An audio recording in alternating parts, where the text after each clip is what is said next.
साल 2075 में जब पृथ्वी ने वैज्ञानिक और तकनीकी क्षेत्र में अकल्पनीय प्रगति कर ली थी, तब इंसानों ने अंतरिक्ष में रहना और यात्रा करना आम बना दिया था। चंद्रमा और मंगल पर बसे कॉलोनियों के बाद इंसानों ने सौर मंडल के अन्य ग्रहों की ओर भी कदम बढ़ा दिए थे। लेकिन इसी बीच एक ऐसा संकट आ गया जिसकी किसी ने कल्पना भी नहीं की थी।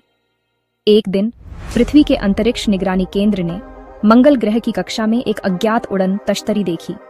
यह तश्तरी किसी भी ज्ञात मानव निर्मित यान से अलग थी। वैज्ञानिकों ने तुरंत इसे पृथ्वी के रक्षा विभाग को रिपोर्ट किया। अंतरिक्ष रक्षा मुख्यालय में हलचल मच गई।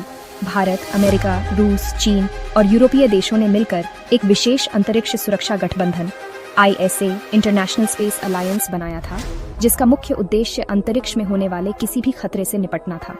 इस गठबंधन के प्रमुख योद्धाओं में से एक थे कैप्टन अर्जुन राठौड़, जो भारतीय अंतरिक्ष सेना के सबसे बहादुर और अनुभवी योद्धाओं में से एक थे। कैप्टन अर्जुन को इस मिशन की जिम्मेदारी दी गई। उन्होंने अपनी टीम के साथ तुरंत अंतरिक्ष यान अग्नि 7 इंचेस में उड़ान भरी और मंगल की ओर कूच किया। उनके साथ ही वैज्ञानिक डॉ. अनन्या सेन, जो एलियन तकनीक और अंतरिक्ष विज्ञान की विशेषज्ञ थीं, और कमांडर विक्रम सिंह, जो एक कुशल रणनीतिकार थे। अर्जुन की टीम को निर्देश दिया गया था कि वे पहले इस अज्ञात जहाज का अध्ययन करें और बिना उकसाए कोई हमला न करें। लेकिन जब वे मंगल की कक्षा में पहुंचे तो उनके जहाज के राडार में कुछ अजीब संकेत मिलने लगे। अचानक अंतरिक्ष में शांति भंग हो गई। अज्ञात उड़न तश्तरी ने अग्नि 7 इंचेस पर लेजर शुरू कर दिया। अर्जुन और उनकी टीम चौंक गई, लेकिन उन्होंने तुरंत अपनी ऊर्जा ढालें एनर्जी शील्ड्स सक्रिय कर ली। कमांडर विक्रम ने जवाबी हमला करने का आदेश दिया। अग्नि 7 इंचेस ने अपनी लेजर तोपें दागी, लेकिन एलियन यान बहुत तेजी से बच निकल रहा था। ऐसा लग रहा था कि उनका जहाज किसी उन्नत तकनीक का उपयोग कर रहा था।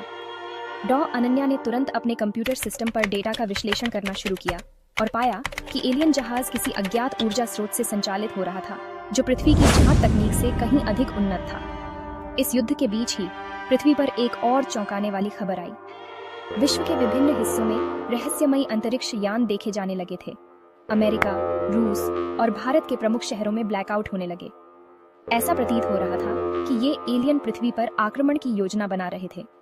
अर्जुन को अब न केवल अपने जहाज को बचाना था, बल्कि पूरे ग्रह की रक्षा भी करनी थी।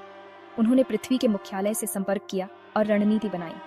उन्होंने अपने जहाज अग्नि 7 इंचेस को मंगल के चंद्रमा फोबोस की कक्षा में छिपा दिया और एलियन जहाज को वहीं तक लुभाने की योजना बनाई।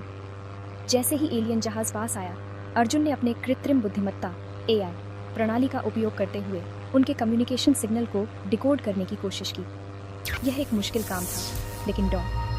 अनन्या की मदद से वे इसमें सफल हो गए। अब अर्जुन को पता चल चुका था कि ये एलियन जॉर्कियन सभ्यता के थे, जो किसी दूरस्थ आकाश गंगा से आए थे। उनका उद्देश्य पृथ्वी की ऊर्जा स्रोतों को हड़पना था, क्योंकि उनके ग्रह का सूर्य खत्म होने की कगार पर था। अर्जुन ने तय किया कि उन्हें सीधा युद्ध लड़ने के बजाय एक चालाकी भरी रणनीति अपनानी होगी। उन्होंने अग्नि 7 इंचेस की स्पीड को बढ़ाकर सीधे एलियन जहाज की ओर उड़ान भरी, जिससे यह लगे कि वे आत्मघाती हमला करने जा रहे हैं। जॉर्कियन एलियन घबरा गए और उन्होंने अपने बचाव करने को सक्रिय कर दिया। यही अर्जुन शक्ति थी। इस दौरान उन्होंने अपने जहाज से एक गुरुत्वाकर्षण मिसाइल ग्रेविटी डिसरप्टर मिसाइल सीधे एलियन जहाज के मुख्य इंजन से टकराई और उसे निष्क्रिय कर दिया। एलियन जहाज क्षतिग्रस्त हो गया और उनके नेता ने आत्मसमर्पण कर दिया। अर्जुन और उनकी टीम ने उन्हें बंदी बना लिया और बातचीत के लिए तैयार किया। जॉर्कियन नेता ने बताया कि वे युद्ध नहीं चाहते थे, बल्कि अपने ग्रह की बर्बादी से बचने के लिए एक सुरक्षित जगह की तलाश कर रहे थे। लेकिन उनके कुछ सैनिकों ने आक्रामक रुख अपना लिया था। अर्जुन ने इस मुद्दे को शांतिपूर्वक हल करने की पेशकश की।